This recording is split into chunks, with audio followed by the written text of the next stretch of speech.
Vinegar বসাবো। আমার এই কৌটাটা দেখেন ভেঙে গেছে।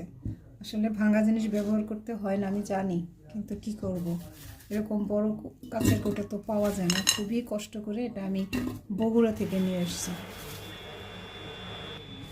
অনেকে হয়তো ভাবতে পারেন এত অ্যাপেল সিডার ভিনেগার বানিয়ে কি করি। আমি এত বানাই না, আমার সবসময় দুইটা বসানো থাকে।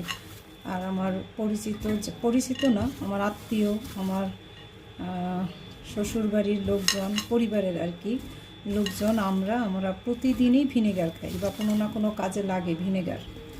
যার জন্য আমি একটু সবসময় এটা বানিয়ে রাখি আর আপনাদের সাথে শেয়ার করি। আমি এখানে 4 চামচ চিনি দিয়ে দিছি। মাঝে মাঝে ক্যামেরা অন অফ করতেই ভুলে যাই।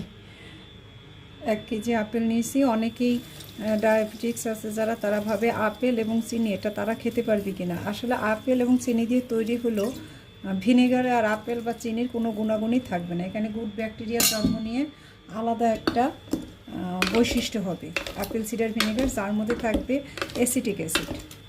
তাই এটা সবাই খেতে পারবেন এবং খাওয়া উচিত বলে আমি মনে করি। তবে হ্যাঁ, এখানে যে আপেলগুলো আমি ব্যবহার করছি এগুলো অর্গানিক না, আমাদের বাজার থেকে কেনা।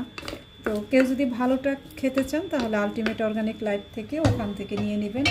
এটা অর্গানিক আপেল থেকে তৈরি ভিনেগার। স্যার ওখানে রাখেন, বাস এটা আমি এখন রেখে দেব।